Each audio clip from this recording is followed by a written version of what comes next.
Bases psicológicas de la educación musical de Edgar Willems. Capítulo 17. La creación musical. Los cursos de armonía que los alumnos siguen a veces por simple obligación para obtener un diploma y que son necesarios para analizar las obras musicales, deberían normalmente prepararlos para la composición. Esto no significa que todos deban necesariamente ser compositores, pero lo normal sería que cada músico pudiese componer, y asimismo improvisar, aunque solo fuese en modesta escala. Lo que importa no es el resultado visible sino la posibilidad de crear, y por consiguiente, de beber en las fuentes vivas de la naturaleza humana. En nuestros días uno se limita demasiado a la simple interpretación. Es una de las causas de cierta decadencia de la música. El artista se contenta con redescubrir y el oyente se satisface al reconocer, imaginando que conoce.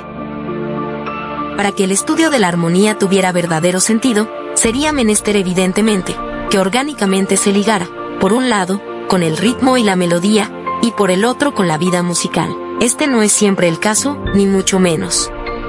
Ahora bien, una educación musical de orientación psicológica crea una suerte de cooperación en la que cada parte tiene su papel vital en el conjunto, y donde la totalidad da vida a las partes constituyentes. Lo que antecede exige métodos probados, pero más aún una actitud apropiada del profesor y del alumno. Sería de desear que el estudio de la armonía estuviera precedido por la educación rítmica viva, y no solamente métrica, por un adiestramiento melódico, con improvisación, y por el estudio auditivo de los intervalos armónicos y de los acordes. Por otra parte, el instinto creador, que existe, aunque sea en menor grado, en todo niño o adulto, debería ser despertado y desarrollado. Lo repetimos, no para la producción en sí, sino para la cultura de la vida musical, a la que este instinto favorece y dota de sólidas raíces. El acto creador puede ser relativamente simple, sin embargo, con frecuencia es muy complejo, desafía al análisis y se impone. Por eso la psicología del acto creador es de menor urgencia que la de la educación musical. La facultad de creación es por lo común inherente a cierta madurez humana, aun en el caso de niños llamados prodigio. ¿De dónde viene la inspiración? Esta es pregunta frecuente. Tomada en su más amplio sentido, la inspiración puede venir de cualquier parte, de una sensación rítmica o sonora, de un bienestar físico, de una emoción, de un sentimiento, de un pensamiento. Puede partir de un intervalo o de un acorde, provenir de un hecho auditivo exterior, como el ruido causado por un fenómeno natural o el canto de un pájaro. Ciertos compositores modernos la encuentran a veces al entrar en contacto con el instrumento, por ejemplo, en los dedos. Basta un detalle, insignificante en sí mismo, para dar libre curso a la vida rítmica y sonora de que está cargado el subconsciente. Sin embargo, en su sentido más elevado, la inspiración corresponde a un impulso de orden trascendental, al que contribuyen las facultades más nobles del ser humano y que está próximo al campo de la intuición sintética. La intuición preside la unidad armoniosa de la obra, que escapa a la sagacidad del oyente y a menudo a la del compositor. El intelecto aprende sus efectos, pero la verdadera naturaleza de la intuición está más allá de la razón actuante. En los genios, este sentido de la unidad reúne, a veces en una síntesis audaz, oposiciones muy intensas. Uno de los errores en que se incurre actualmente es creer que la inteligencia, por sí sola, puede bastar en la creación. Puede bastar para ciertas construcciones. La inteligencia es, en el arte, un principio formativo, pero no formador, elabora la forma sonora, pero no la crea. En la música es ante todo el ritmo sonoro el que determina la forma viva, artística.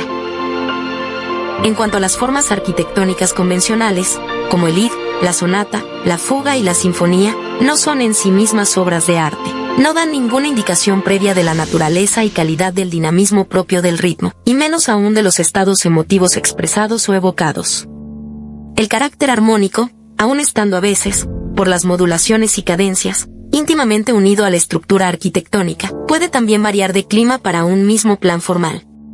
Ahora bien, en los conservatorios los estudios de las formas musicales adquieren gran importancia en comparación con el lugar dado a los elementos psicológicos convenientes para estimular las disposiciones naturales de la composición. En esto, como en otras cosas, el aspecto afectivo e intuitivo se deja librado a la índole y a la iniciativa personal de los alumnos. Lo que hemos dicho acerca de la improvisación melódica en el capítulo 8 es válido para la improvisación armónica. Por lo tanto, no tenemos la pretensión de creer que el proceso de improvisación que hemos descrito sea el único valedero. Lo damos, ante todo, como oposición y complemento de la manera tradicional de encarar la improvisación. Esta, más cerebral y consciente, funciona, por así decirlo, con seguridad, evitando el menor desfallecimiento, pero también privándose de la espontaneidad que revela la verdadera vida. Frecuentemente se ha confundido la improvisación armónica con la composición instantánea, en la que todo se desenvuelve según un plan previsto, dejando poco lugar al brote renovado y a menudo inesperado de la vida musical creadora. El Tratado sobre la Improvisación, de Paul Watches, por ejemplo, comienza con estos términos: la improvisación, que no es otra cosa que composición instantánea. Este no es sino un aspecto de la improvisación, válido para aquellos que, como los organistas, deben tener una técnica impecable. La improvisación auténtica encuentra su alimento de manera a menudo inconsciente, en las fuentes vivas de la música. De ahí su espontaneidad y sus inesperados hallazgos impulsivos, que constituyen su encanto. Se entiende que esta improvisación debe sacar partido de ciertas tolerancias, desde el punto de vista de la perfección técnica, a fin de dar al impulso inspirador su máxima eficacia. En la educación musical se reduce al mínimo, equivocadamente, la importancia de la improvisación, considerada como factor de poder creador. Su naturaleza, en parte irracional, puede completar provechosamente las facultades racionales indispensables para la composición. Muchos ejercicios armónicos tradicionales son válidos, a la vez, para la improvisación y la composición. Citemos las cadencias, las marchas armónicas, los encadenamientos libres de acordes, las realizaciones de bajos cifrados, la armonización de corales y el contrapunto.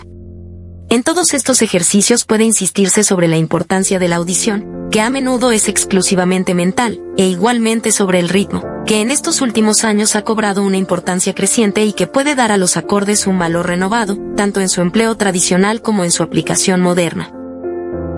Una de las claves de la creación artística o de la recreación es el amor por la música y el intenso deseo de realizarla, los cuales deben siempre despertarse y ser cultivados en el alumno, a fin de que su desarrollo musical se lleve a cabo según las leyes de la vida humana y musical.